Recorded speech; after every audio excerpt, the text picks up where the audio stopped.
Marine Captain Brian Latendry died earlier this month in an explosion in Iraq. He was 27, a husband and father, and he was buried in Arlington National Cemetery, a few miles from where he grew up. As America observes Memorial Day, I have been directed by the President of the United States and the Commandant of the Marine Corps to inform you that today, 0530, your son was killed in action on support of Operation Iraqi Freedom. Not very many of us can accomplish our goals or our dreams, and he always knew where he wanted to go, and he did it. A Gold Star family is one who has lost a loved one serving in the United States military. It's a distinction no family ever seeks, a bond shared through sacrifice, remembrance, and profound loss. I'm Nick Latendry, and I've been a Gold Star sibling for over 18 years. In those 18 years, I've learned that while ceremonies fade, medals are stored away, and life continues, the story doesn't end for the families left behind. This podcast is dedicated to remembering those who gave everything for their country and to telling the lesser-known stories, the quiet, powerful journeys of grief, strength, resilience, and hope that follows after the flags are folded and the crowds disperse. These are Gold Star Stories. All right, everybody, welcome back to the third episode of Gold Star Stories. And this episode, I'm actually speaking to a Gold Star sibling that I had met previously on one of my visits to the TAPS convention, Andi Hefti. And Andi is here today to tell us a little bit about her journey through being a Gold Star sibling. Andi, welcome, and tell us a little bit about your brother, Sergeant Jonathan Lootens. So my brother was killed in Iraq in 2006, October 15th. It is a day I will never forget, and it's a day that changed my life. He joined the Army as a result of September 11th. So he joined, I actually dropped him off at the airport for boot camp in June of 2002. He had to go back to school, get his GED, and then, decided that the Army was going to be his path. He spent a year in Afghanistan and then was on his second deployment to Iraq, and that's when he was killed in action.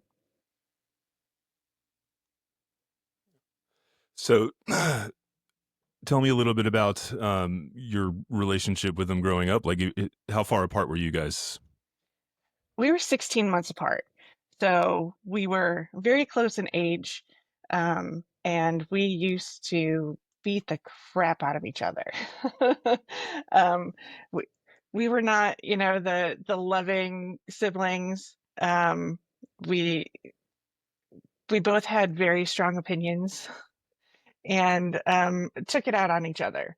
But God forbid somebody else try to step in and, talk crap or, get into an altercation with one of us, because the other would be there to step in and help protect, much to his chagrin.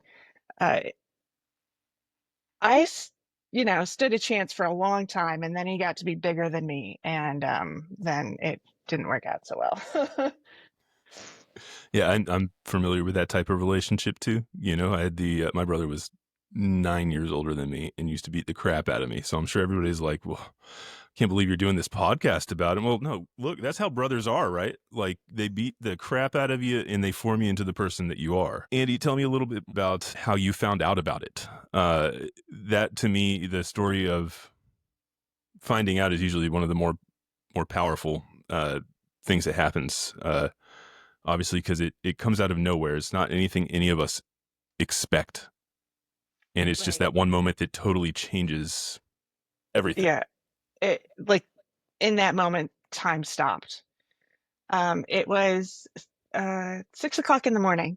And this was back in 2006. So we still had a landline and the phone was ringing. So my alarm was about to go off to get ready for work and, get the kid up and off to daycare. And so I got up and I answered the phone, and my mom was on the other end, and she just said, "John's dead." And in that moment, I dropped to my knees. I was in total shock and disbelief. And I'm like, no, you're wrong. And she's like, no, there's an officer and a chaplain that are here at my door. And John's dead. Um,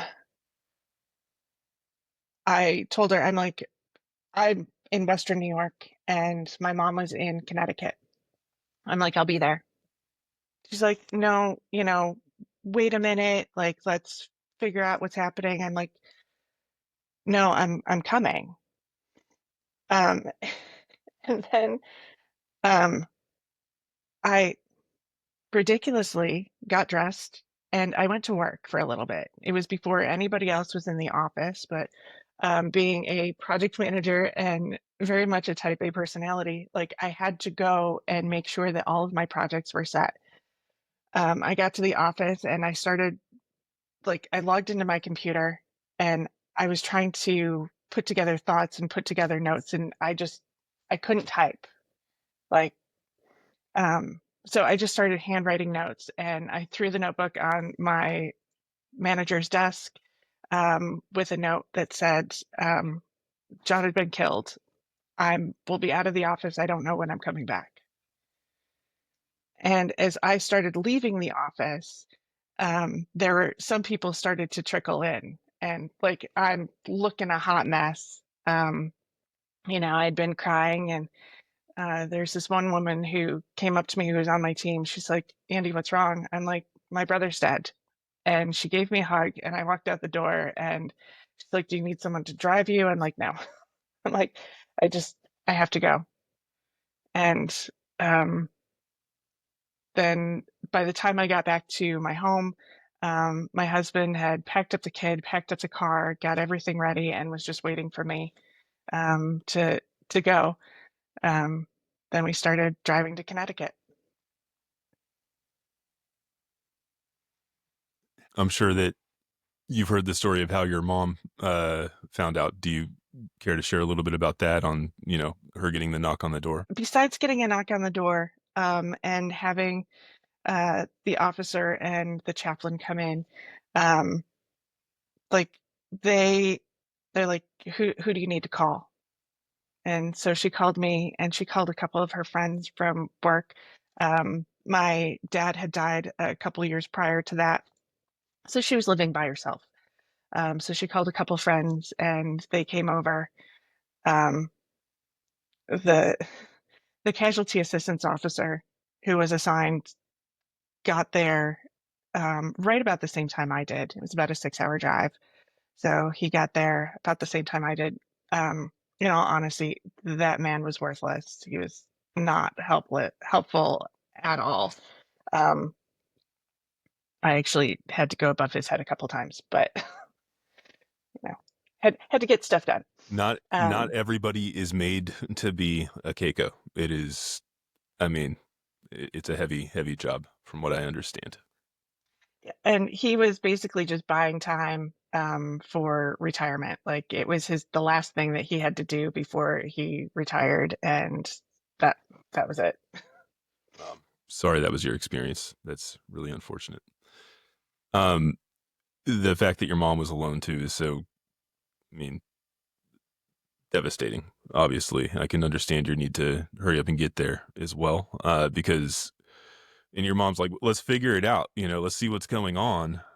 Like something is going to change, because that's the first, I think, reaction a lot of people have is, let's problem solve this real quick. This can't be, this can't be the full story. There's no possible way that this is happening. This is not real life. Hold tight. Let me see if there's a loophole real quick to fix this. And as silly as that sounds to people outside of the situation, when you get that kind of like intense news so quick, it is hard to just accept it. You came out of nowhere.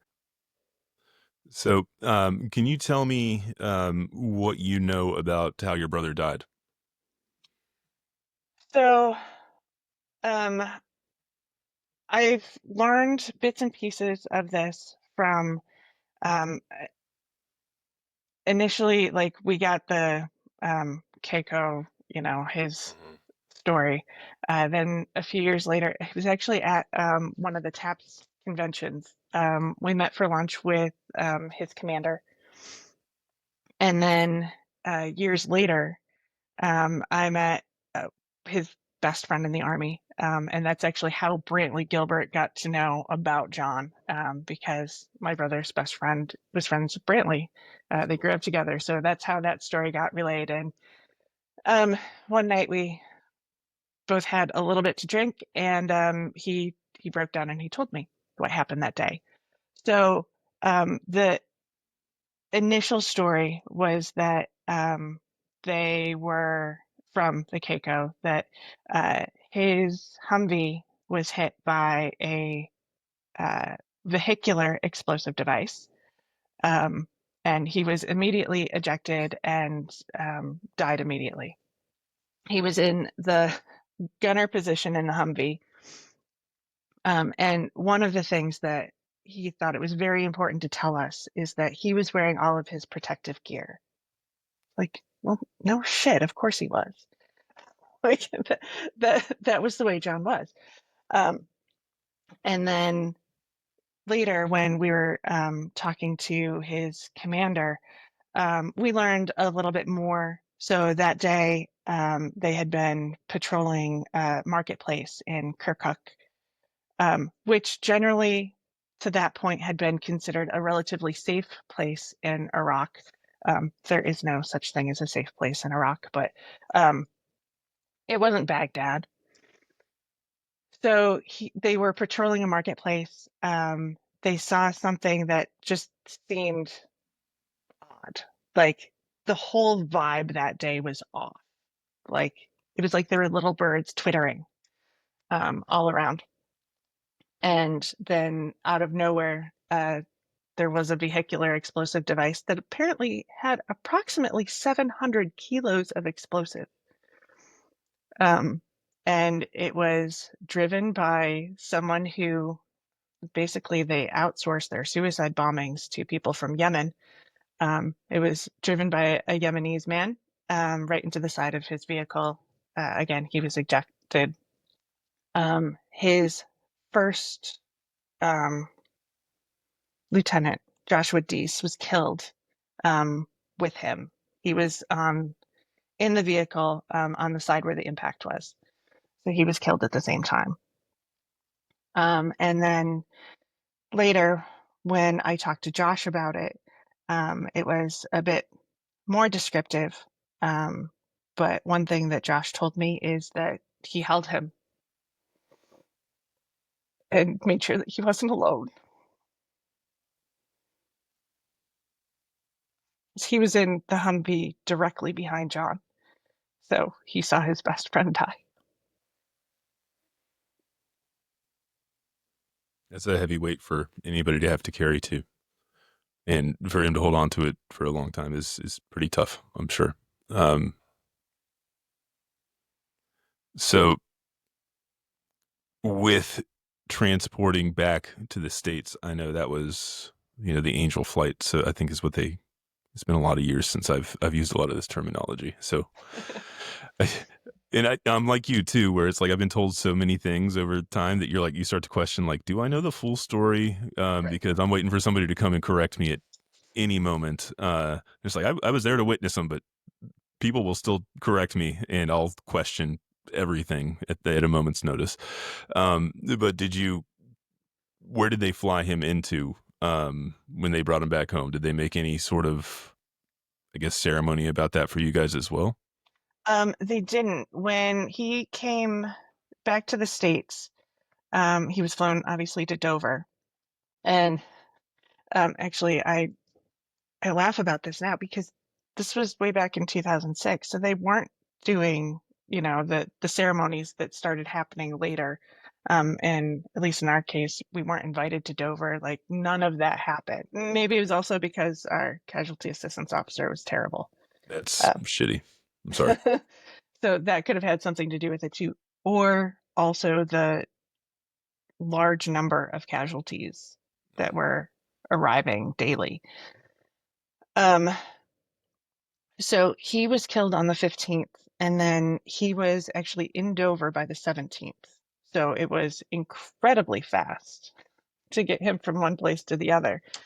And then he was just sort of in stasis there for a while. Um, it like we're trying to schedule things, the calling hours, the funerals, the um, we had to make sure the Patriot Guard was involved because there were Mhm. going to be protests and all of this stuff in this tiny little town in the middle of nowhere, New York. Um, so we couldn't get an answer as to when John was coming home. And we finally reached out to our senators and we're like, just tell us when he's coming home. Get, get him home. Um, and they did. So rather at the time, there was also a lot of, soldiers coming back in commercial flights. Rochester's not a huge airport, so there weren't necessarily a lot of commercial flights that are coming from Dover to Rochester. So they finally got a Z-130 to bring John to Rochester.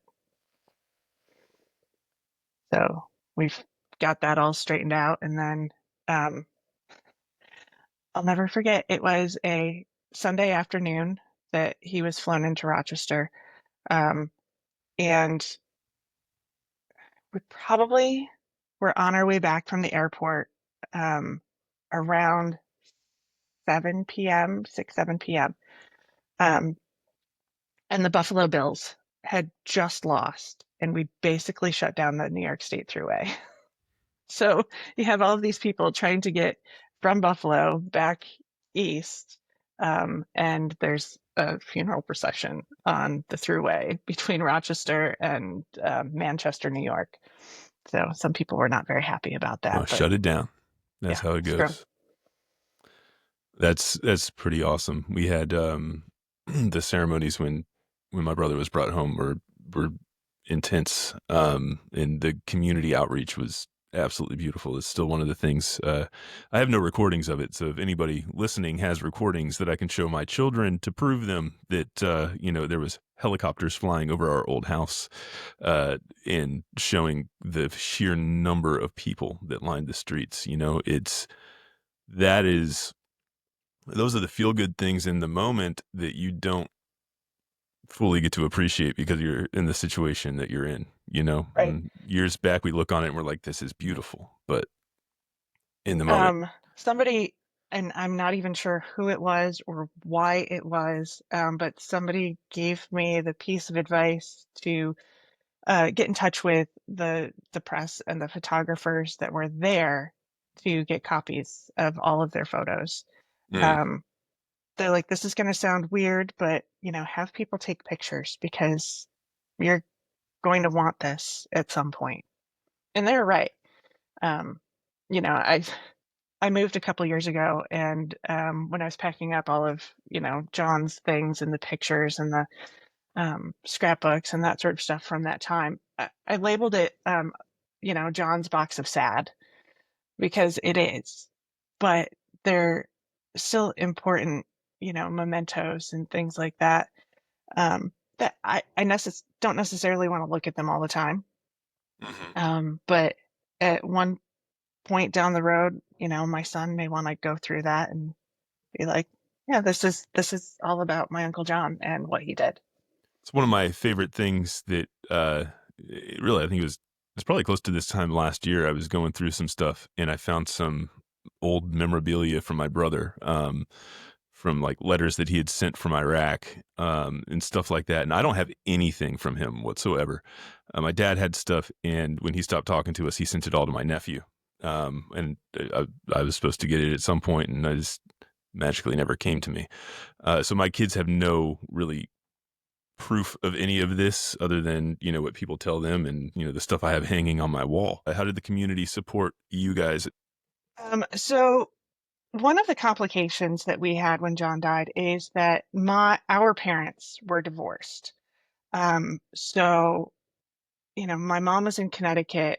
My father is here in Western New York. Hadn't had a relationship with him in years at that point. I never thought that he was a very good man. But the army being the army, like they tried to divide and conquer, but it made things very complicated. At one point, like especially in 2006, the month that John was killed was the deadliest month thus far in Iraq. So, like, as soon as there was a casualty announced, like the press was on it. Um, so I kind of had to become the press secretary, the coordinator of all the things. Like, my mom is in no position to do anything. Like, she was like walking catatonic.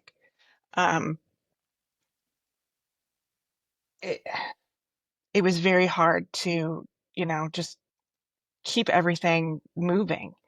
As much as we didn't want things to move, as much as we wanted to go back in time, like there was no going back in time. It was just, you know, kind of that steady march forward to, you know, the the funeral and the calling hours and fighting with the army to try to get his body back from Iraq and like all of these things had to be done, and it fell to me to do it.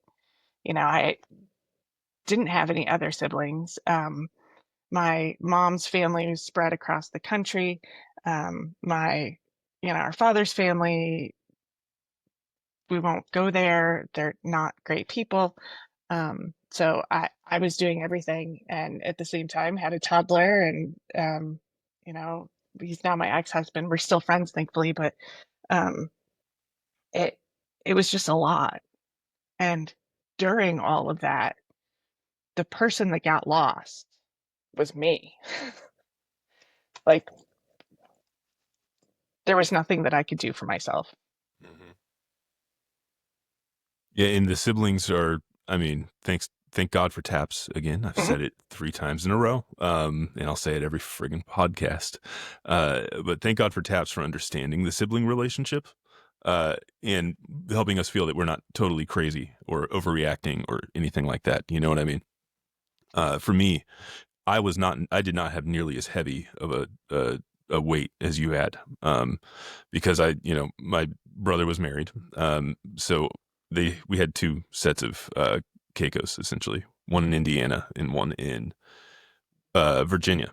But a lot of that for me, I just kind of got to sit back and, go through the motions. I didn't understand necessarily what was going on because I was still a senior in high school.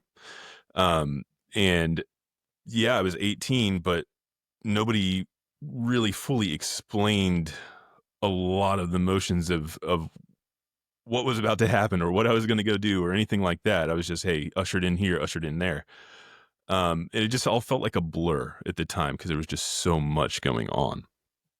And I think I personally, I think I handled it pretty well. And for me, it's the family members that I feel like did not fully come out unscathed, which in turn, affects my family down the line. Um, these are like those side effects of this that people don't think about, though. You think, oh, he died, and his wife and his child obviously miss him as well. They should. But it also affects the family so far down the line because now I'm at the point with my kids where we don't have grandparents involved necessarily from the Latendry side of things, because it's just too much to handle. And meanwhile, my son is walking around here with my brother's name completely. You know what I mean? First, middle, last name. He's playing goalkeeper for a soccer team, which was my brother's position. And he's got zero Latendry support. You know what I mean? He has no support from any part of that because this is, essentially what came and destroyed everything else. And it's so weird, and I hate to like talk about it and even make it seem like, oh, poor me, because I'm not saying poor me by any means. But as I was speaking to somebody else earlier today, and I basically said it's more so I want my kid to know that his name means more than just a loss at this point, that it is an all-encompassing thing. It was a big part of the family. You know what I mean? It's not just my brother that died, but it's, you know, all the community that came together from it. It's all the, the More family importantly, your fights that brother we that had. lived. Yeah. So, um, there's a lot of weird things to unpack, I think, as far as the sibling relationship into to this that a lot of people don't understand. Like you expect your sibling to be there your entire life. Yep, they're supposed to be your friend from day one until after your parents. They're supposed to be there, to help you through that moment, and then you lose it, and you're like, okay, I'm just supposed to move on, and it gets tough. It's a heavy toll for sure. There are some days still. I mean, it's been 18 years. Like, I still get angry. Like, it it didn't have to happen like this. I mean, maybe it did, but I don't want it to have happened like this. I got to the point to where I stopped advertising myself as a Gold Star sibling so much, because it just became so overwhelming. Every time I'd bring it up, people would be like, "Oh, you're a Gold Star, you're a Gold Star, you're a Gold Star." And I was like, "Well, I just kind of want to be known for me for a little bit too." Um, Maybe that's selfish. I don't know.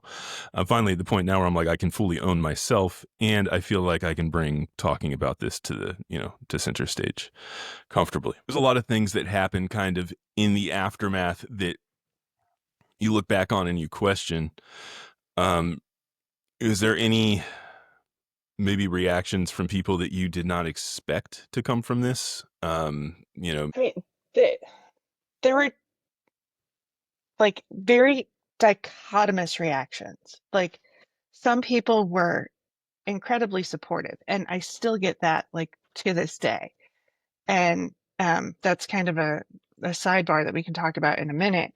And then the other side of it was, I have people that I'm not friends with anymore. Like, their friendship, like, cut off. I don't want to say immediately, but very shortly thereafter. Like, it was too much drama. They're like, you're too much. I'm like, this is my life now. Like, I'm and if that's too much for you, then so be it. Obviously, I thought our friendship meant more, but it doesn't. So, Those are the um, same people though that will often post, hey, on the anniversary, and still, honor it and all that kind of stuff, but then they won't talk to me the rest of the year. And I'm like, hey, I'm glad I made you feel good on this day, but I grieve every day of the year and not just on one day. So, check in on family every now and then. It goes so far beyond just a couple of years, and people don't understand that. And it does, especially the first few years, it is intense. I understand why people have to feel like they have to back away. But I wish maybe talking about it now on this podcast will make people understand. and I feel in, my circumstance particularly, I didn't even start the process for me until 2 years later. Um, I didn't feel validated. And that's a word that I've heard come up, several times, when I was listening to the podcast the other day. Like, as a sibling, like, nobody ever asked how I was. Mm-hmm. Like, oh, how's your mom? Yep. You know, um, She's doing how's she terrible. handling all of this? Not great. It's pretty shitty. But I'm going to say, oh, she's fine. She's handling it with grace. Yeah, there are so many times I wanted to go, what about me? Nobody ever asked about me. Screw you all. Um, but I just, stuffed it down and just kept stuffing and stuffing and stuffing. And then um, uh, it was, about 2 years after John had died, that my son, who at that point was 3, 4, started asking questions. And I didn't know how to answer them in a way that was appropriate for a 4-year-old or 3-year-old, 4-year-old. So I started Googling, and up came TAPS. And so I called them, and they were like, we also have programs for siblings. And I'm like, shut up. No, you don't. um, So I started going to some of them, and um, it was during those first, breakout sessions and for some of the regional seminars and stuff that I was like, wow, there's not a lot of siblings here, but there are some. So I'm not alone. There are other people that, are walking a similar path. Like none of us have the same path, but, it's, I don't have to be alone in this. And for me with TAPS, I know I'd gotten go and they had the seminars and stuff to go to. I'm not a seminar guy. I could probably give a seminar. I'm fine with that. But I can't sit in a room and listen to somebody else, which is, story of my schooling career anyways.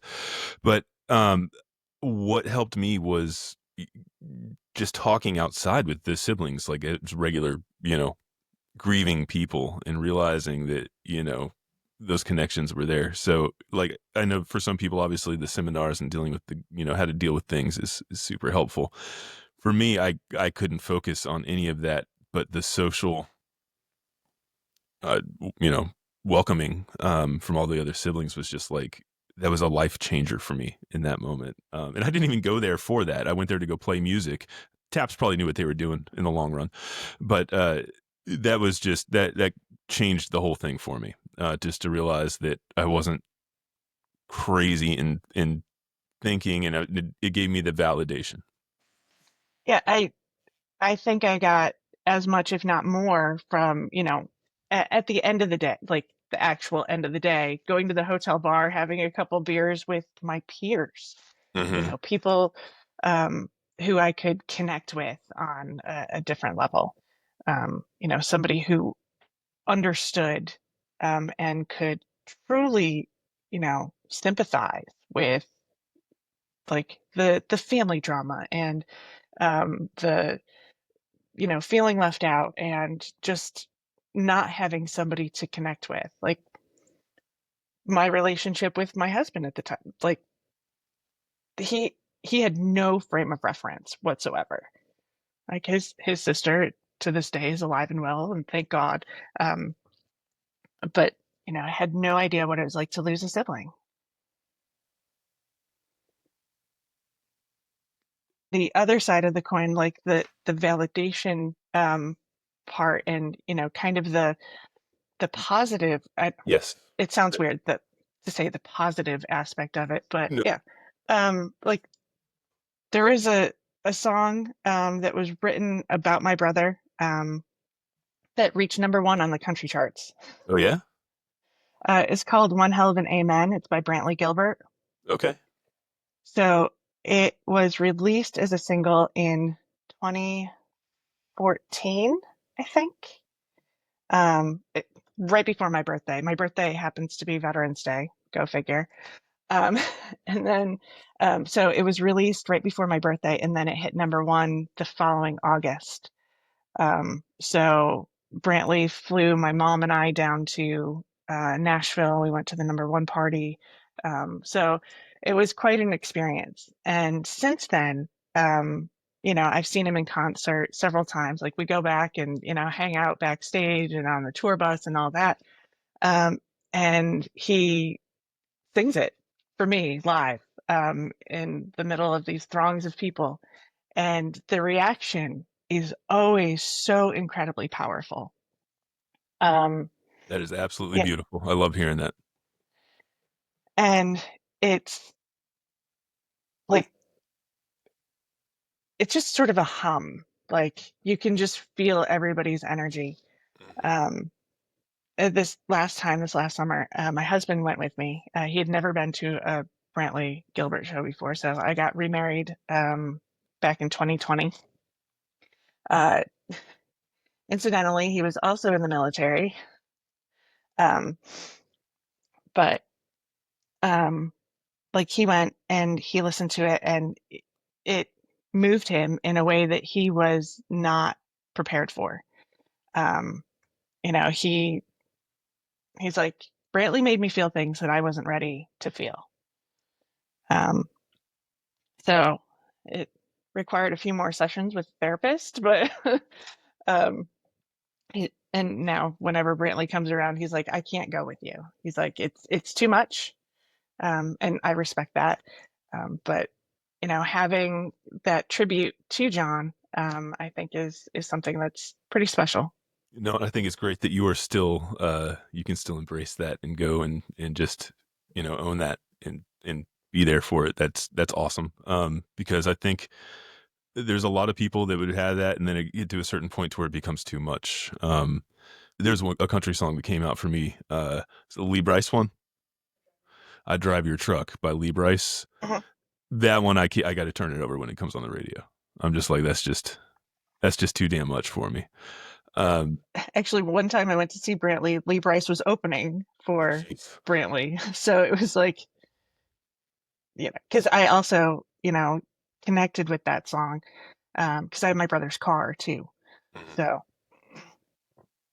That's awesome. So do you feel like you've kind of found yourself at this point? Like, do you feel like you're kind of still searching, or it's so hard to find self after this? Like I said, I had to step away and just kind of figure out who I was, and not everything that I do in life necessarily has to be a reflection of him.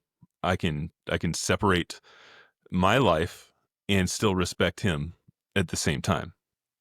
And that was really hard for me for a little bit to, would he be proud of this? Would he? Well, he's not living this life, and I can still step out and do what I want to do, and still have respect for him. It doesn't have to, the two things don't have to intermingle, so to speak. I feel like I have to a certain extent. I think there will always be moments that I question it. I had to have some very frank conversations, like with my mom, especially, because there are times, even to this day, there are times when she prioritizes, you know, John over the people that are still here. And, at one point I'm like, it's really cold in the shadow of his pillar. Like there at that point there was nothing I could do to, you know, get a little bit of that warmth, a little bit of that sunshine. Like I I'm like, 100% feel that, and it that's one of those things I feel like I've always kind of felt too selfish to say out loud, but you don't realize that, because I think for me, I was literally about to go into college. You know what I mean?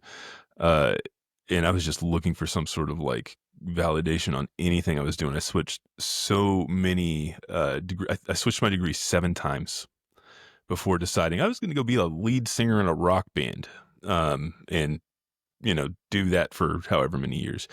Uh, but it was all seeking that validation of some sort. You know what I mean? Because everything is like, your brother is, very highly honored. What are you going to do now? And how do I live up to that? I can't certainly just, you know, sit back and do nothing now. I've got to do something with my life. And that was a lot, I think, as a younger kid. and there were times when my mom and I didn't talk for at one point I think it was like 3 years. Um, Wow. just because I decided that I wasn't going to be a part of the drama.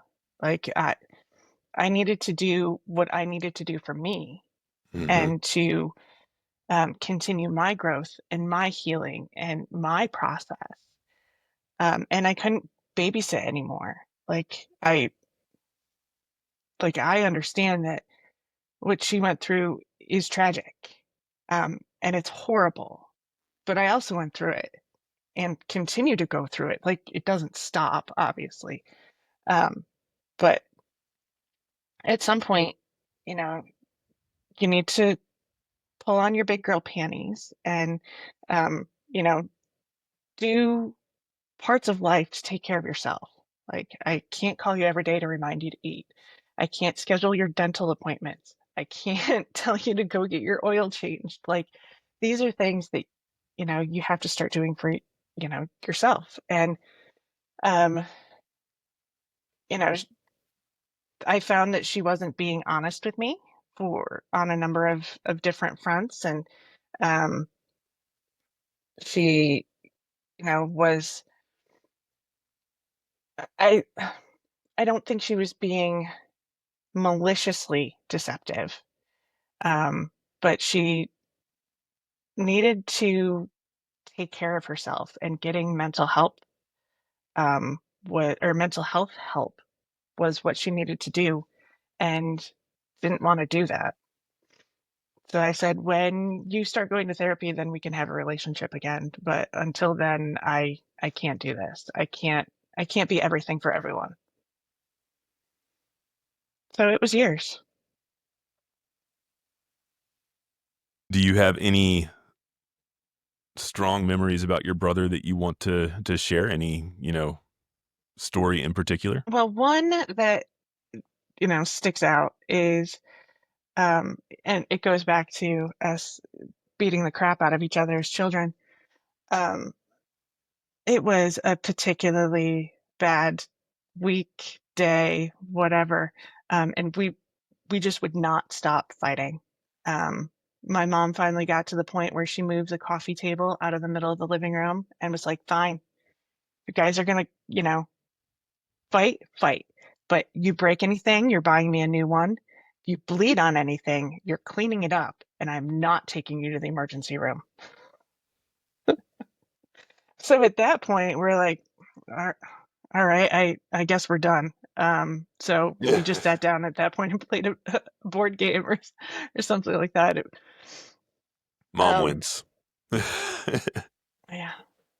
One thing that I wish I had taken the time to do is, as we got to be older, like we fought through our entire adolescence.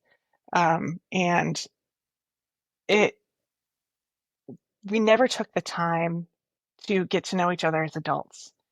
And part of that was we didn't have the time. For a while, John was a serious fuck up. Like, he was into drugs. He was hanging out with the wrong people. He was getting into fights. He was arrested. Like, all of these things were not part of my life. Um, and we had no common ground other than our genetics. But he had started to turn his life around, and he joined the army, which was amazing for him. Like, I hate the outcome, but it it made him into a much better man. Um, he was looking forward to getting out of the army and settling down and having a family and doing all of those things. But we never got the opportunity to connect as adults. We never sat down together, just the two of us, and had a beer and reminisced about, some of the stupid things that we did as kids. Um, so now I do it. I just talk to myself, or I'll tell my husband about, something that pops into my head, about my brother, or, I'll tell my son, who's 20 now, like he was 18 months old when John died.